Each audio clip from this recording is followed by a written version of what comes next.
ओम नमो भगवते वासुदेवाय। आप सभी का हमारे YouTube चैनल पर हार्दिक स्वागत है। आज एकादशी पर सुने श्रीमद् भागवत महापुराण की ये कथा। आज की कथा में हम सुनेंगे अजामिल की कथा। बड़े से बड़े पापों का सर्वोत्तम, अंतिम और पाप वासनाओं को भी निर्मूल कर डालने वाला प्रायश्चित यही है कि केवल श्री भगवान के गुणों, लीलाओं और नामों का कीर्तन किया जाए। भगवान के आश्रित भक्तों की ओर यमदूत आंख उठाकर भी नहीं देखते। कलयुग केवल नाम आधारा, सिमर सिमर नर उतरहि पारा। अजामिल कान्यकुब्ज निवासी एक ब्राह्मण था। वह गुणी भी था और समझदार भी। उसने वेद शास्त्रों का विधिवत अध्ययन प्राप्त किया था। अपने यहाँ आने वाले गुरुजन, संत तथा अतिथियों का सम्मान भी वह श्रद्धा पूर्वक करता था। इसके साथ ही वह उनसे ज्ञान चर्चा भी किया करता था। उसके घर में नित्य प्रति देव पूजन, यज्ञ तथा ब्राह्मण भोजन कराया जाता था। पूजन विषयक समस्त व्यवस्थाएं स्वयं अजामिल देखा करता था। वह प्रयास करता था कि पूजन में प्रयुक्त होने वाली सामग्री, फल, फूल तथा समिधाएं पवित्र और श्रेष्ठ हो। वह वन तथा उपवन में जाकर इन सामग्रियों को एकत्र करता था। एक दिन अजामिल वन से पूजन सामग्री एकत्रित कर घर लौट रहा था तो उसने देखा कि एक कुंज में कोई युवक स्त्री के साथ प्रेम में लिप्त था। अजामिल ने संस्कार बस अपने आप को ये देखने से रोकने का पूरा प्रयत्न किया, किंतु सफल नहीं हो सका। वह बार बार इस प्रेम प्रसंग को देखकर आनंदित होने लगा। बाद में उसने स्त्री से परिचय प्राप्त किया।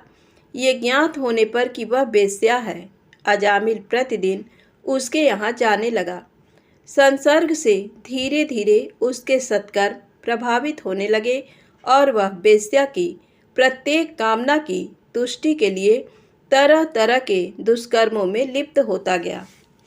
उसने चोरी, डकैती और लूटपाट शुरू कर दिए, हत्याएं करने लगा तथा किसी भी प्रकार से धन प्राप्ति हेतु अन्यायपूर्ण कर्म करके उसे संतुष्टि प्राप्त होने लगी। स्थिति ये हुई कि वेश्या से अजामिल को 9 पुत्र प्राप्त हुए तथा 10वीं संतान उसकी पत्नी के गर्भ में थी।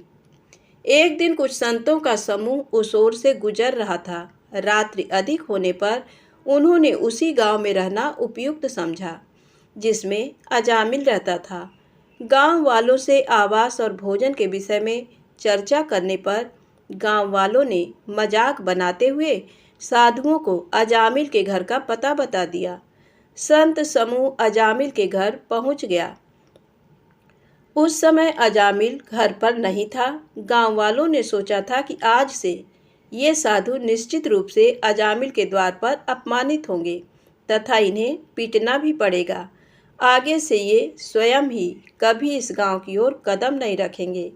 संत मंडली ने उसके द्वार पर जाकर राम नाम का उच्चारण किया।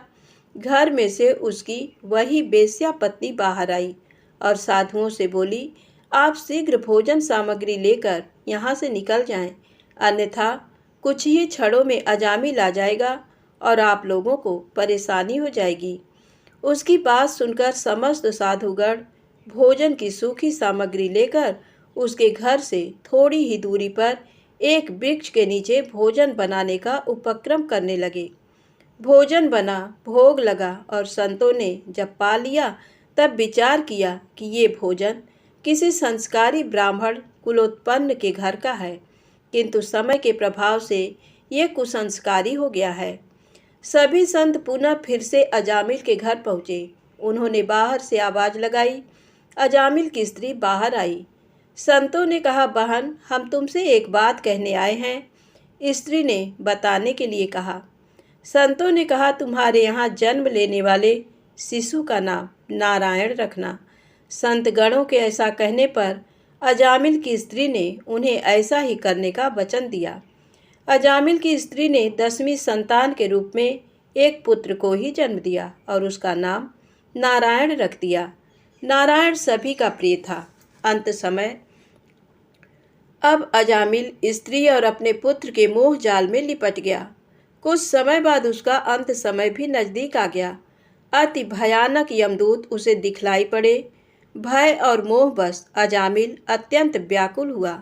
अजामिल ने दुखी होकर नारायण नारायण पुकारा।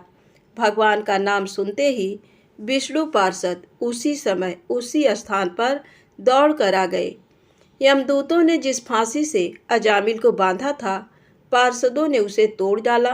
यमदूतों के पूछने पर पार्षदों ने धर्म का रहस्य समझाया। यमदूत नहीं माने। वे अजामिल को पापी समझकर अपने साथ ले जाना चाहते थे। तब पार्षदों ने यमदूतों को डांटकर वहां से भगा दिया। हार कर सब यमदूतों ने यमराज के पास जाकर पुकार की। तब धर्मराज ने कहा कि तुम लोगों ने बड़ा नीच काम किया है, तुमने बड़ा अपराध किया है। अब सावधान रहना और जहाँ कहीं भी कोई भी किसी भी प्रकार से भगवान के नाम का उच्चारण करे, वहाँ मत जाना। यमराज ने यमदूतों से कहा, अपने कल्याण के लिए तुम लोग स्वयं भी हरि का नाम और यश का गान करो। प्रेम से बोले विष्णु भगवान की जय हो। आइए सुने भगवान विष्णु के परम भक्त नारद जी के पूर्व जन्म की कथा। नारद जी की उत्पत्ति संसार के कल्याण हेतु हुई थी। वह भगवान के परम भक्त थे। उन्हें देवर्षि कहा जाता है। नारद जी हाथ में बीड़ा लिए नारायण नारायण भजने में मस्त रहते हैं। उन्हें सृष्टि का पहला पत्रकार कहा जाता है। उन्होंने प्रहलाद, वाल्मीकि, वेद व्यास आदि को भगवत नाम और ज्ञान दिया। नारद जी पूर्व जन्म में उपबरहड़ नाम के गंधर्व थे। एक बार गंधर्व और अप्सराएं नृत्य गीत से ब्रह्मा जी की उपासना कर रहे थे। तभी नारद जी वहां आ गए और ब्रह्मा जी के सामने अशिष्ट आचरण करने लगे। उनके इस आचरण से कुपित होकर ब्रह्मा जी ने उन्हें शूद्र योनि में पैदा होने का श्राप दिया। श्राप के परिणाम स्वरूप अगले जन्म में वह शूद्र दासी पुत्र के रूप में पैदा हुए। वह दोनों माँ पुत्र साधु संतों की सेवा करते थे। नारद जी मुनियों द्वारा बचे हुए भोजन से अपना पेट भरते। मुनियों की सेवा और आज्ञा पालन से उनका चित्त शुद्ध हो गया, जिससे उनका मन भगवत भजन में रमने लगा। ऋषिगण भगवान विष्णु की भक्ति का गान करते, जिस कारण नारद जी को विष्णु भक्ति से उन्हें प्रेम हो गया। बुद्धि भगवान विष्णु की भक्ति में ऐसी लगी कि स्थूल शरीर को भूलकर दिन रात उसी में मस्त मगन रहने लगे। उनकी विष्णु भगवान के प्रति भक्ति को देखकर मुनियों ने उन्हें ज्ञान दिया। नारद जी जब 5 वर्ष के थे तो उनकी माँ दूध दूहने के निमित्त घर से निकली तो सर्प ने उन्हें काट लिया, जिससे उनकी मृत्यु हो गई। माता की मृत्यु के पश्चात नारद जी चिंता रहित होकर वन की ओर चले गए। एक दिन जब नारद जी ध्यान में बैठे थे तो उनके चित्त में भगवान विष्णु का प्रकाश हुआ। उनकी आंखों से आंसू बहने लगे। शरीर रोमांचित हो गया, मानो परमानंद सुख प्राप्त हो रहा हो। नारद जी अपनी शुद्ध बुद्ध खो बैठे। उसी समय प्रकाश लुप्त हो गया, जिस कारण नारद व्याकुल हो गए। उसी समय आकाशवाणी हुई थी, नारद तुम मुझे अभी नहीं देख सकते, क्योंकि अभी तुम्हारे कामादिक मल नष्ट नहीं हुए, लेकिन तुम्हें अगले जन्म में भी ये वृत्तांत याद रहेगा। तुम अभी साधु संतों की सेवा करते हुए मेरी दृढ़ भक्ति प्राप्त करो। भगवान विष्णु की वाणी के अनुसार नारद जी भगवान विष्णु की उपासना करते हुए पृथ्वी पर विचरण करने लगे। समय आने पर नारद जी का पंच भौतिक शरीर छूट गया। भगवान विष्णु की कृपा से अगले जन्म में उनका ब्रह्मा जी के मानस पुत्र के रूप में अवतरण हुआ। नारद जी इस जन्म में भी भगवान विष्णु के परम भक्त बने और सृष्टि के कल्याण हेतु कार्य किए। एक बार नारद जी हिमालय पर्वत पर बहुत कठोर तपस्या कर रहे थे। इंद्रदेव को लगा कि कहीं वो तपस्या करके स्वर्ग लोक तो नहीं पाना चाहते, इसलिए उन्होंने कामदेव को नारद जी की तपस्या भंग करने भेज दिया।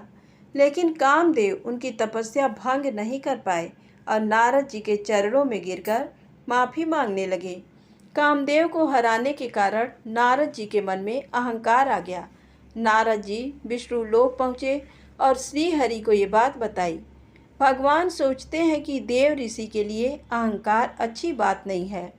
नारद जी जब विष्णु लोक से वापस जा रहे थे तो देखते हैं कि एक अति सुंदर कन्या के स्वयंवर का आयोजन हो रहा है। उस कन्या पर नारद जी मोहित हो जाते हैं और वापस विष्णु लोक आ जाते हैं और विष्णु जी को कहते हैं कि मुझे प्रभु अपना रूप दे दीजिए, मैं उस कन्या से शादी करना चाहता हूँ। नारद जी साथ में कहते हैं कि मुझे वो रूप देना जिसमें मेरा हित हो। भगवान विष्णु कहते हैं तथास्तु। उसके पश्चात नारद जी वहाँ पहुँच गए जहाँ स्वयंवर हो रहा था। नारद जी ने सोचा श्री हरि ने मुझे सुंदर रूप दिया है, इसलिए राजकुमारी सीधे आकर मेरे गले में वरमाला डालेगी। लेकिन राजकुमारी आई और सीधी आगे चली गई। श्री हरि विष्णु जी वहाँ आए हुए थे। राजकुमारी ने वरमाला विष्णु जी के गले में डाल दी। नारद जी ने राजकुमारी से पूछा कि उसने उनको क्यों नहीं चुना, तो राजकुमारी ने कहा, अपना मुख देखा है आईने में। नारद जी ने जब अपना चेहरा तालाब में देखा तो आश्चर्यचकित रह गए, क्योंकि श्री विष्णु ने उन्हें बानर का रूप दिया था, जिस कारण नारद जी क्रोधित हो गए और विष्णु जी के पास पहुँचे।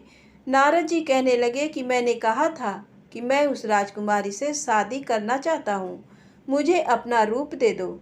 आपने तो स्वयं ही उससे शादी कर ली और मुझे रूप दिया भी तो बानर का। नारद जी ने क्रोध में श्री हरि को श्राप दे दिया कि जिस तरह मुझे राजकुमारी नहीं मिली, आप भी जब अगले जन्म में मनुष्य रूप लेंगे तो आपको भी स्त्री वियोग सहना पड़ेगा और आपको उससे मिलने के लिए बानरों की ही सहायता लेनी पड़ेगी। नारद जी के इतना कहते ही श्री हरि अपनी माया खींच लिए। तब नारद जी को अपनी गलती का एहसास हुआ, लेकिन तब तक वह श्राप दे चुके थे। श्री हरि कहने लगे कि नारद जी, आप तो देव ऋषि हैं, आपने स्वयं ही तो बोला था प्रभु मुझे वह रूप देना जिससे मेरा भला हो, इसलिए मैं नहीं चाहता था कि आप हरि भक्ति से विमुख हों। नारद जी के इसी श्राप के कारण भगवान विष्णु ने जब श्री राम के रूप में अवतार लिया तो राम जी और सीता माँ का वनवास के दौरान वियोग हुआ। रावण माँ सीता का अपहरण करके ले गया और हनुमान जी जो वानर रूप थे समुंदर पार करके सीता माता का पता लगाया। राम जी ने सुग्रीव की सेना की सहायता से लंका पर विजय प्राप्त की थी।